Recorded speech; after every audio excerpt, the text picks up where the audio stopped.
Alrighty, Ninia's gonna come out as Opera this time. You're gonna be able to see Persica on her Perfumer once again. With Hui on the Journalist. Okay, Hui on Journalist, that's gonna be pretty interesting to see. I haven't seen practicing her much. But of course, Lon here on Seer and Juan on First Officer. I'm gonna delegate Juan to the main rescuer of this team here. We're gonna move on towards Week 9 Day 2 Match 1 Game 2. First half of GR versus WBG.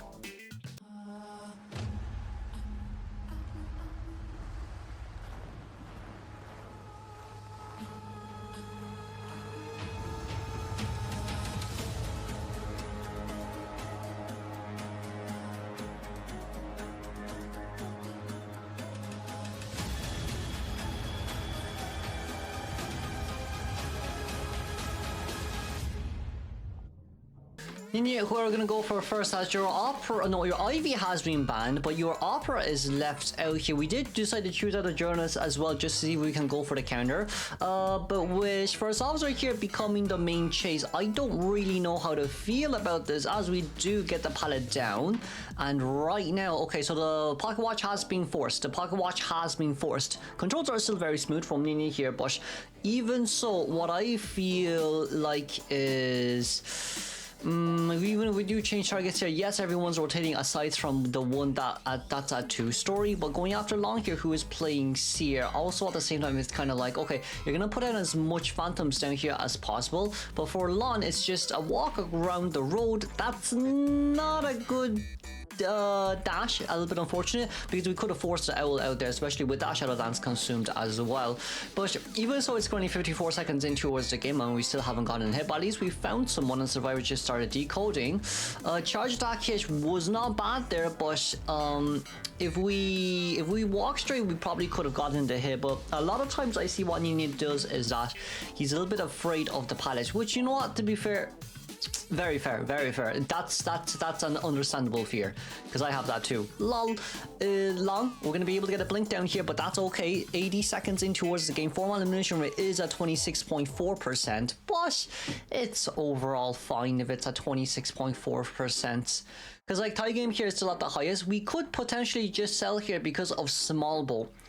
Honestly, the reason why this map is quite survivor-sided in some areas is because of the fact that, okay, you have small boat, then that means that you can just stay up there and then go into rescue after jumping down. Because the hunter either thinks you're at small boat, or you're near double 11, but they don't know where to choose.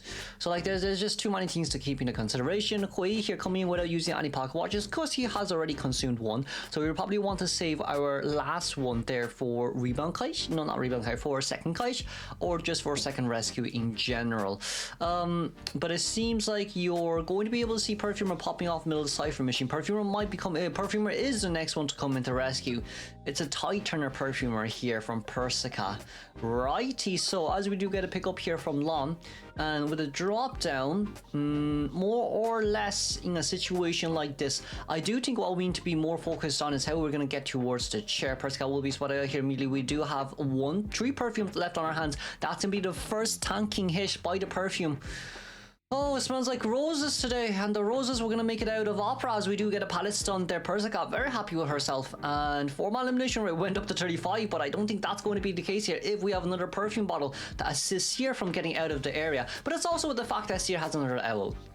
It's also with the fact that Seer already got a second owl here, so tie game is definitely guaranteed, but because this is a very successful rebound kite, Seer still having flywheel, and blink isn't ready in 14 seconds. If we can force out blinker, that'll be nice. Flywheel, beautiful. And of course, Opera can't do anything during vault animation. You can't really get Terror Shock once you're halfway through the pallet, so there is also that. Lon running for his life right now, but it seems like he wouldn't be able to survive any longer. But that's overall all what was needed during that kite. That extra owl and that perfume pressure got in the way of Nia getting that failed rebound kite on towards on, and potentially even a 3-man elimination there. Sadly, we weren't able to see much Journalist this game, but that's overall still okay. Trump card has already changed towards teleport, and right now it seems like we would be able to...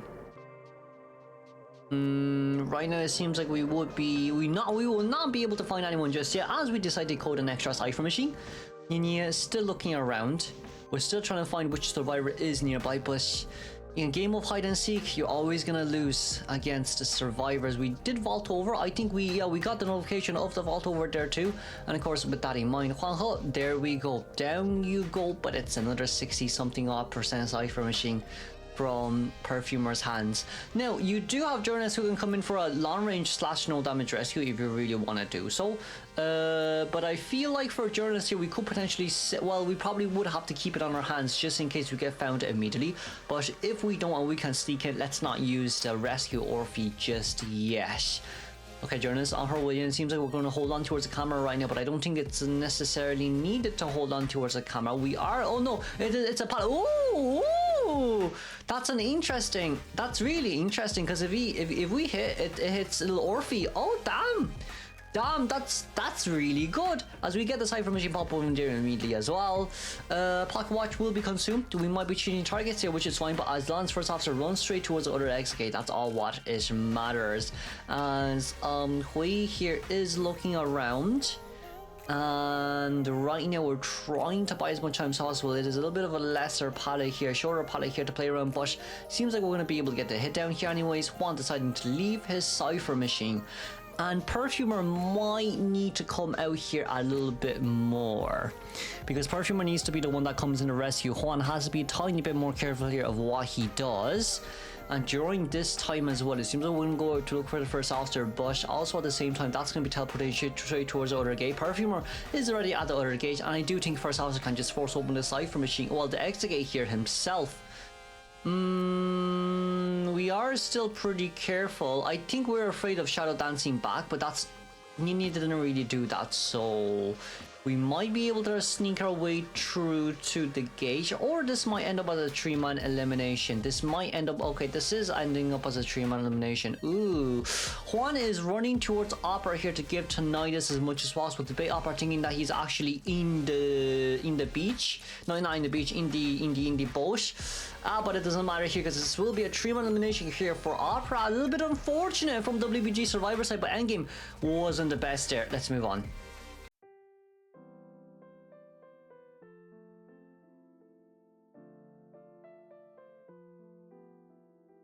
Let's see here, Alex, that's going to be a gamekeeper coming out with Trumpet Detention alongside with Blink. Survivor-wise, we have triple flywheel, so it seems like we were looking for, well, there's 2 Windows speed boosts as well, but I think we were aiming to counter IV2, but with a flywheel here in mind, ooh, it does counter the gamekeeper quite a little bit here as well. We've only 1 tie turner.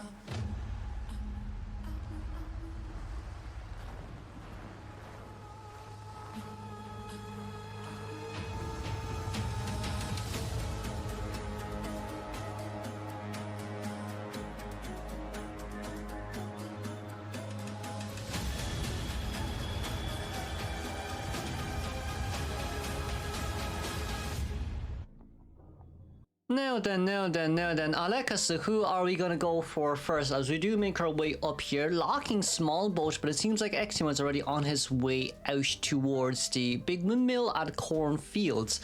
Now for Alex here, if we can get the hook during Pom-Pom speed boost, it will be nice. It will be nice, because then we can fully just counter it. And during that time as well, we're going to use our second bomb. Can we get a hook here? Can we get a hook here? We did get the hook. Okay, and that's going to be an immediate hit on towards the cheerleader, alongside with her slow debuff here too. Cheerleader right now does have flywheel. She did also consume her Windows speed boost there as well, but it seems like we're going to be able to run straight towards the other side. Meanwhile, cheerleader, we vault over, but that's a terror shock down. Okay, that's a terror shock down. With that terror shock, 56 second down is pretty fast. 56 second down is really fast here. Alex, that's gonna be a drop down. Okay, there's only 2 survivors decoding their cipher machine. They're most likely only going to be at like 2.5 cipher machines by the time that cheerleader has been sold off. But Mercenary probably wants to come in to rescue, like save when it's critical, like full chair rescue here. So just really gonna have to see how it goes. well, Geo only needs a 3-man escape. Okay, look, Geo only needs a 3-man escape, so it's overall not too bad. 4-man elimination is a dominant of 37.3%, but I do feel like Tie Game here would be a little bit more likely, as Hard is already on his way into rescue. For Alex here, yeah, just force the rescue. For Alex here, really just force the rescue. Unless Alex wants a Terror Shock down, then that might be a little bit harder, as we do get the rescue here. Cheerleader, 1 Pom-Pom ready. We do decide to Pom-Pom away here immediately. We do have Blink here as well. Let's just keep that in mind. And there is a hook towards the other side, but it seems like we're not blinking out just yet because of the slow debuff on Cheerleader. We're not looking. We are looking right now, and we don't get the hook there. We might have to blink out then if that's the case.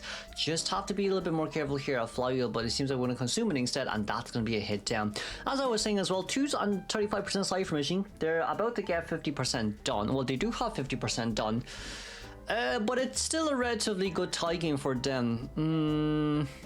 The one that will be chased here most likely is Merc, because Merc is 1 chip, 1 hit down, in which basically suits Alex quite a lot here. Harsh does still have 3 elbow pads. He doesn't really consume any elbow pads coming in for the rescue, and we are still 1 chip before we are at max presence here. So for Mercenary, we might just need to elbow pad out of this area as soon as we can. Mercy here, we're currently still looking around. We think that Mercy wants to come back in, but it seems like the first elbow pad there will be consumed. Second, and just not yet for the second. Just not yet for the second, as we're waiting around here.